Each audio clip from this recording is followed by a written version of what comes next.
Hey there guys, welcome to lesson number 19. I can't believe we're on lesson number 19 already. I hope you enjoyed the last project, which was working on the realistic eye.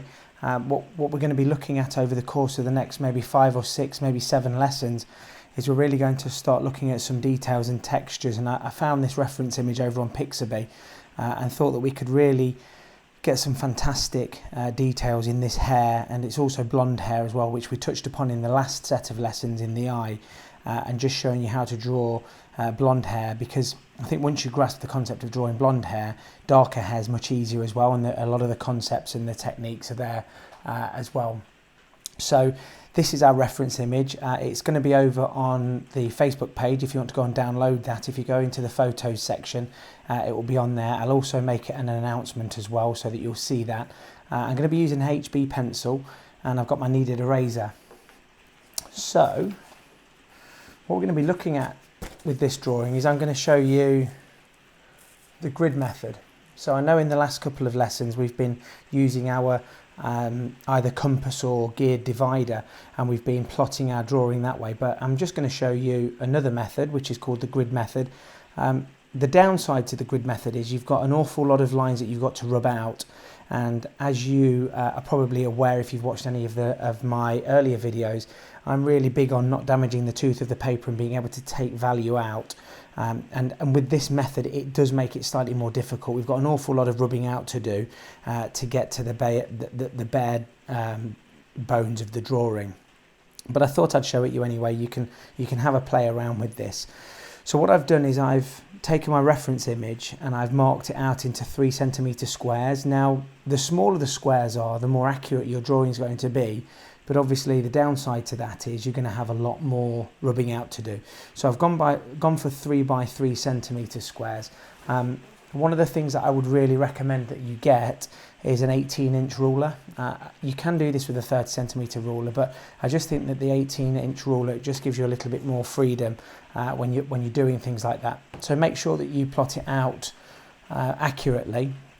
And what I've done here, as you can see, is I've labelled A, B, C, D and E, and 1, 2, 3, 4, 5, 6, 7, 8 and 9 up at the side, just so that we can get a rough idea. So if I'm looking for something, so I can see that the eye, the main bulk of the eye is on A7, so I go to A and 7, so I know that our eye is going to be in this portion of the drawing.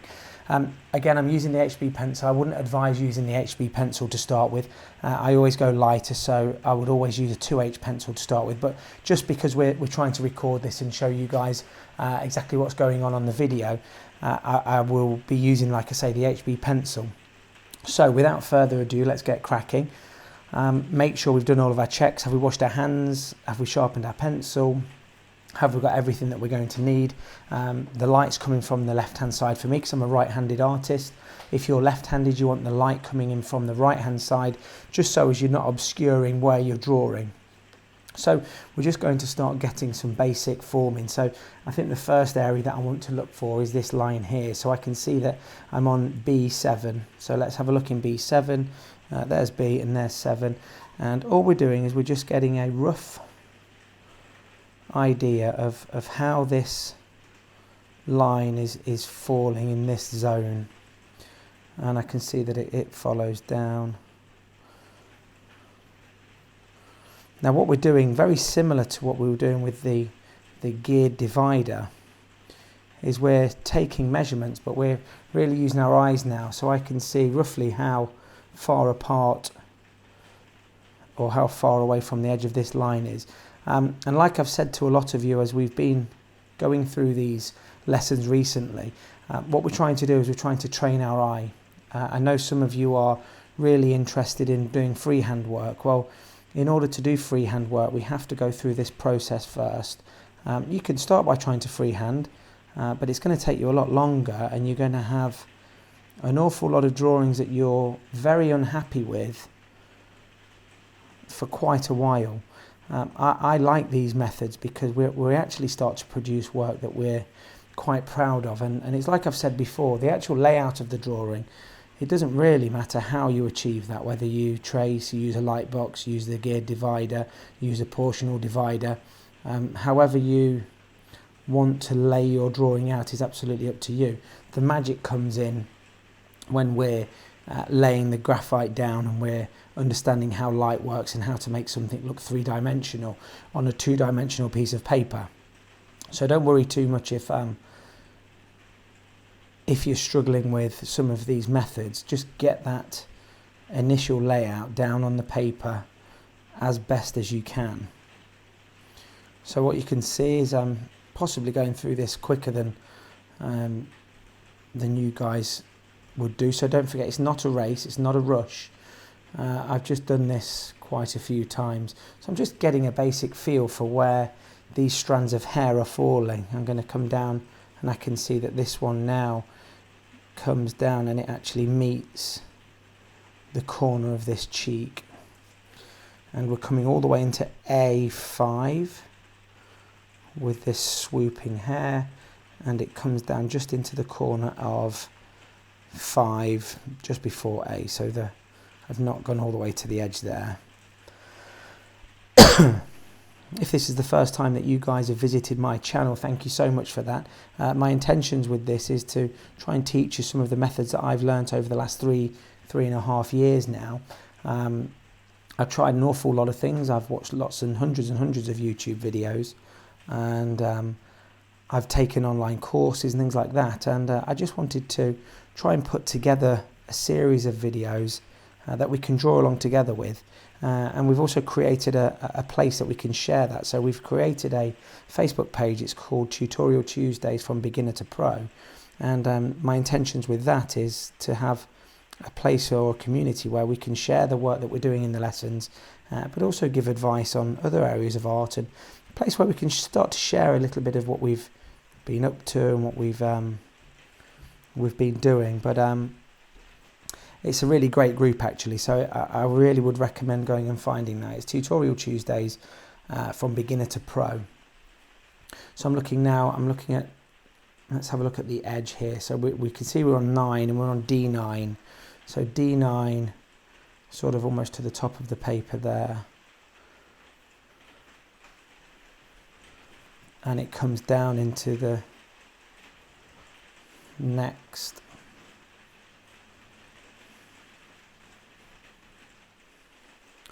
square down. It's been really fantastic catching up with some of you guys over on the group and getting to know a few of you and having a look at some of your work. We've got some brilliant artists in the group as well, so don't hesitate to offer some advice, post some of your current work. I'm always interested in seeing what you guys are doing. So I'm looking for this area here, this triangular shape here, so it's in 7C.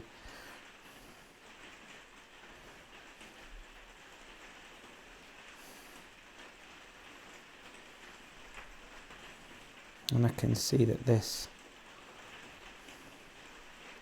comes down into this area. So we're just looking for some basic shapes. We're not looking for perfection at the moment. That refining process of getting things absolutely spot on takes the duration of the drawing. You know, you're making corrections all the way through the whole process really. So for C we're working in, that's coming into this sort of area there. Now I'm sure that you've done lessons 1 to 18 so far. If you haven't, I really would advise going and checking those out. You can find those in one of the cards above on this video, or you can go into the playlists, onto my playlists tab, and you can find the playlist. It's Tutorial Tuesdays Beginner to Pro, obviously. We've spoken about that a few times now, and have a look at those. I go through some of the essential skills to start with. We go through a few projects, a few simple projects, and then our first major project was the baby portrait, which I'm really quite pleased with. It turned out very well. Some of you over on the group had some fantastic success with that. I saw some absolutely brilliant renditions of the baby. We then moved on to the eye project, which was the last set of lessons. But yeah, go and check out those and give them a go. Don't forget to post your comments and your questions. You know, we are quite a nice group. We don't criticise and we don't give each other stick for their work, because we were all beginners at one stage.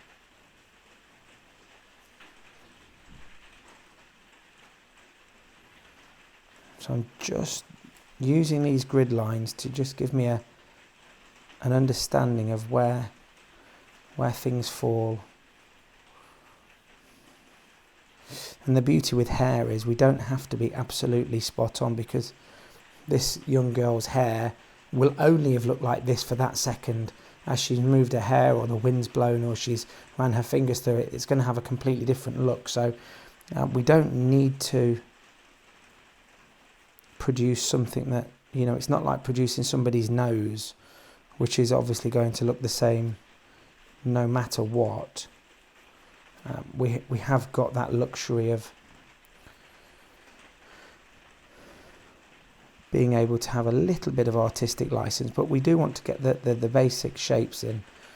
Absolutely, the basic shapes in place. That's crucial if we want this to look anything like our reference image, which is really, that's what got me drawing, really. I wanted to produce some of that photorealistic work that you see on Instagram and over on YouTube as well.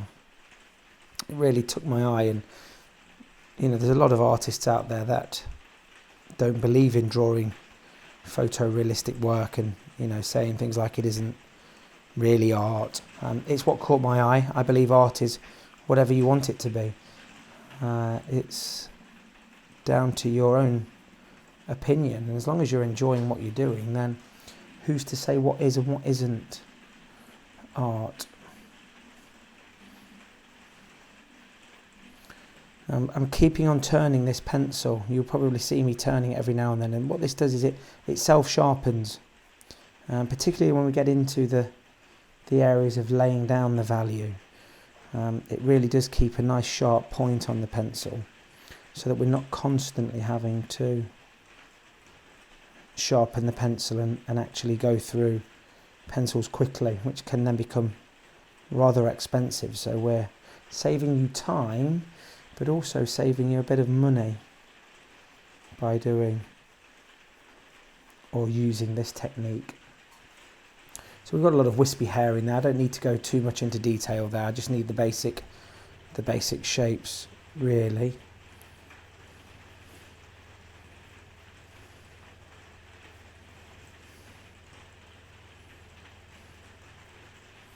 Where certain hairs overlap,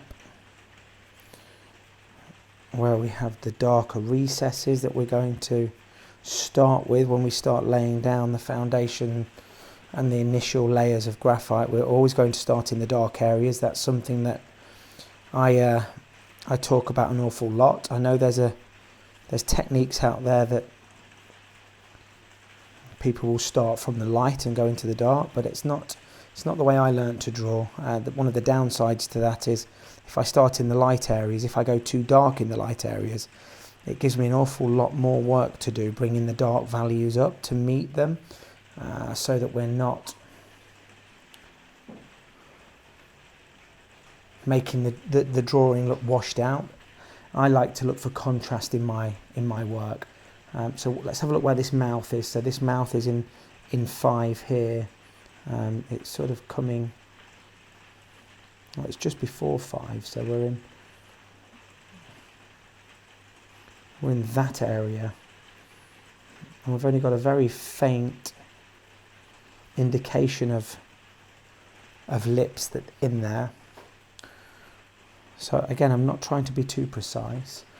In 6, just here, we've got a very, again, it's just an indication of where the nose would be.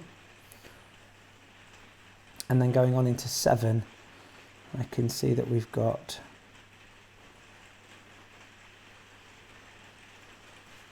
this eye shape that actually, believe it or not, comes out. Certainly the top crease comes out into number 8. I can see that. I'm going to turn this paper slightly here. It's one of the most important techniques that you can use when you're drawing. Move the paper Obviously I'm trying to keep this as viewer friendly as possible, so I might not always move the paper when ordinarily I would do if I wasn't videoing, but make sure you turn the paper. It's a crucial skill, and one that you will, once you've picked up the skill of turning the paper, you'll never ever go back to fixing your paper down to the table, which I know there's a lot of artists that do that. I certainly do it when I'm trying to video, particularly a time-lapse video.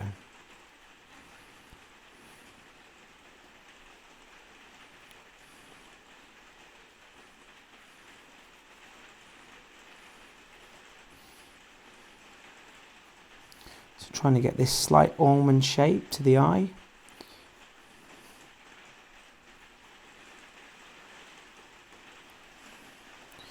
And then just checking where this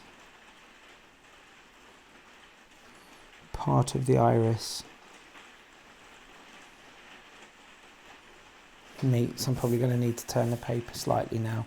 Just checking the angles again, and I can see I'm in the right area, I'm in the right zone.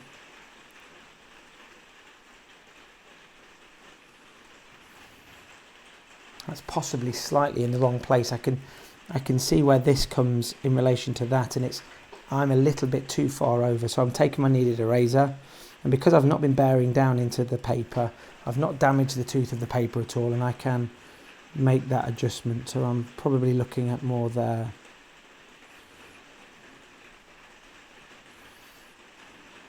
Now, one thing to remember when we're drawing eyes, this will make a complete circle. So that's what we're aiming for. Obviously the eyelids are protruding,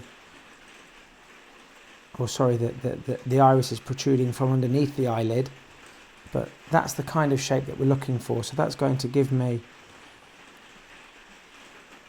an indication if I'm in the right area or not. And it's definitely a skill that I think is invaluable. So as you can see, I've just drawn sort of a faint circle around the whole of it, and I can remove the excess graphite. And then we're looking for the pupil somewhere there. Again, just a faint representation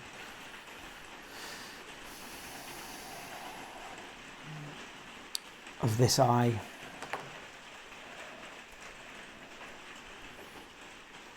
Just laying the foundations down.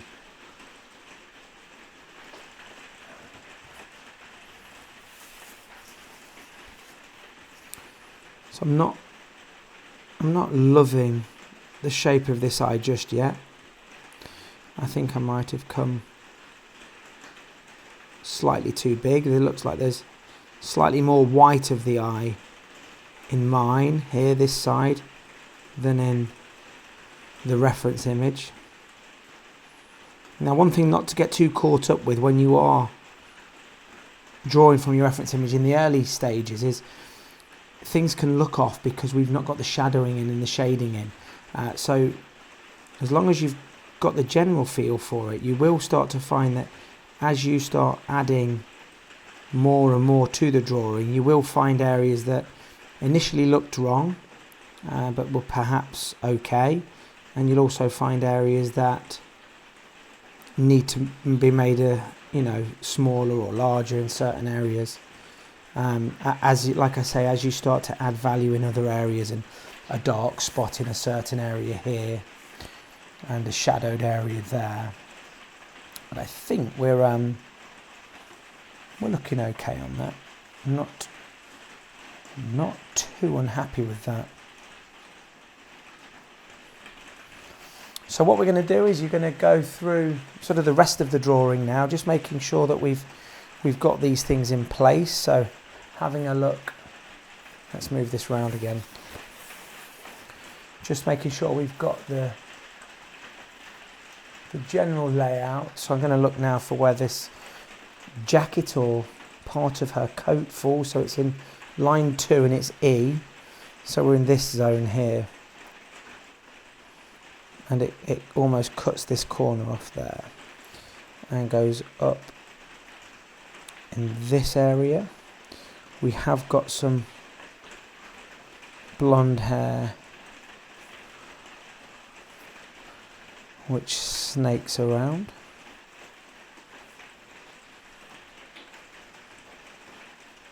So I think you've got the general idea. Keep using your reference image and the grid over that. When we come back for the next lesson, I'm going to have had the rest of this plotted out, and I'm going to start just removing some of these lines as well, using my kneaded eraser or my electric eraser if I need to. So hopefully what we'll have is we'll have a fairly clean piece of paper with our plot points on there. And I hope that you guys will be sort of drawing it with me.